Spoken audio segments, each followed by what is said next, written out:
실장 어서 오세요. 네, 안녕하세요. 오늘 국정감사는 재정정보원이 화제네요. 예, 이번에 많이 유명해졌죠. 심재철 의원 자료 유출이 벌어진 바로 그거. 아하. 이제 기재위 국감이 거기서 됐는데 이 여당 의원들은 지금 재정정보원하고 심재철 의원하고 서로 맞고소중이거든요. 자격 없다. 그렇죠. 질의하지 마라. 근데 이제 야당 의원들은 고소만으로 못하게 하면은 그럼 다 고소하면 다 못하냐 이렇게 해가지고 막 오전에도 정회가 되고 오후에도 정회가 되고 뭐 막 파행이 많이 이루어졌어요. 제대로 국정감사는 안 이루어졌군요. 그렇죠. 근데 내용적으로 주목할 만한 질의가 있었어요. 뭐죠? 정의당 심상정 의원 질의인데 네. 심재철 의원이 관리자 권한으로 재정정보 시스템에 접근했다. 그렇다면 개발자가 은밀히 만든 백도어가 유출 경로일 가능성이 있다. 이렇게 주장을 했어요. 무슨 말이에요, 이게? 자, 이게 무슨 말이냐면요.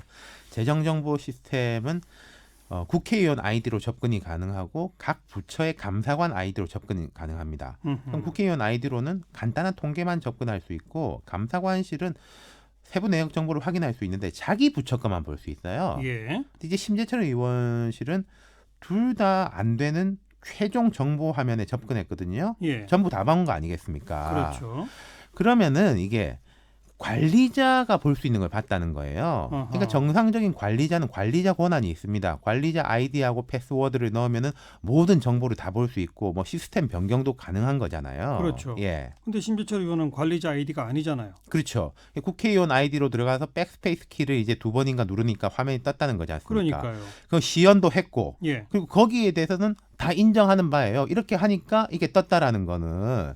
근데 이제 심상정 의원은 이 전문가 의견 등을 토대로 이렇게 된 것 자체가 전산 개발자나 관리자 등이 만들어둔 백도어일 가능성이 높다. 이렇게 주장을 했습니다. 백도어라는 게 그러니까 뭐예요? 이게 이제 흔히 말하면 이제 뒷문인데 직역하자면은 예. 개발자나 관리자가 시스템에 쉽게 접근하기 위해 만들어 놓은 비공개 접속 기능입니다. 그러니까 관리자가 정식으로 접근하려면은 뭐 아이디 넣고 패스워드 넣고 또 뭐 보안에 대해 가지고 우리도 이제 뭐 접속하려면 여러 가지 불편하지 않습니까? 그걸 예. 이제 간단하게 하기 위해서 예를 들어서 어디 공사를 한다고 한번 가정해 보죠. 그럼 그 업체들이 공사 현장에 자기들은 쉽게 드나들기 위해 가지고 보안 장치를 초기화해 놓거나 뭐 만능 암호를 설정해 놓거나 이런 경우들이 있잖아요. 예. 그러니까 심재철 의원이 그걸 알고 들어갔다? 우연히 그걸 찾았다? 그건 알 수 없죠. 근데 그 문 자체가 이제 그 백도어라는 게 심상정 의원의 주장입니다. 자, 그렇다면 이게 사실이라면은 방금 말씀하신 질문에 대한 답이 여기서 나올 수 있는데 두 가지 경우가 있어요.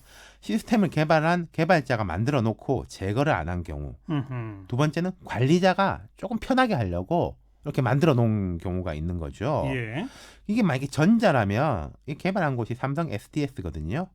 2007년부터 국가 정보를 다 뻔히 들여다볼 수 있었다. 들여다봤는지는 모르겠지만은 어허. 이게 이제 심상정 의원의 지적입니다. 예. 이 디브레인하고 재정정보 시스템은 2007년부터 삼성 SDS 컨소시엄이 구축해서 운영도 했다가 2016년에 재정정보원이 인수했습니다. 네. 근데 이제 개발 업체가 아닌 관리자가 만든 백도어라면은 이번 국가정보 유출 범죄에 악용됐을 가능성이 있다고 주장한 거죠. 방금 그 질문하신 부분 심의원이 아하. 직접 말은 안 했지만은 그럼 뭐 알려줬을 가능성도 있는 거 아니냐 예. 이 이야기를 한 거죠. 예. 그러니까 이게 어떤 경우에라도 재정정보원의 보안관리 소홀 책임이 크다. 그러네요. 그리고 관리자 모드 백도어가 있다면 철저한 검찰 수사가 필요하다. 이렇게 이야기를 했습니다. 이건 다른 정부기관에도 이런 게 없으리란 법이 없겠네요. 그렇죠. 심의원 지적이 사실로 밝혀진다면은 정부의 모든 망에 대해서 백도어 여부를 확인해야 됩니다. 이 백도어가 있으면은 두 가지 문제가 있는 게 심의원처럼 허가되지 않은 사람이 들어갈 수 있는 것이고요. 예. 혹은 허가된 사람이라 하더라도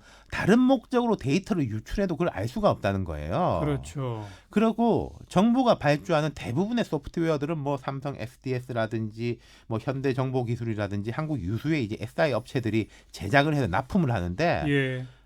백도어가 아직 남아 있는지 그 사람들이 만들 때는 백도어를 하는데 그걸 다 납품하고 나면 없애야 되거든요. 다 확인해야 되겠네요. 그렇죠. 근데 이거를 있는지 없는지 과연 모든 부처들이 그걸 알 수 있는 또 능력이 되느냐 그것도 네. 문제인 거죠. 알겠습니다. 우선 아직은 의혹이니까 그렇죠. 검찰 지금 수사 대상이잖아요. 그럼요. 이런 의혹까지 검찰 수사에 포함이 되겠죠. 예, 그러니까 전문성을 지닌 분들이 좀 수사에 참여해야 될 것 같습니다. 지켜봅시다. 수고하셨어요. 감사합니다. 윤태권 실장이었어요.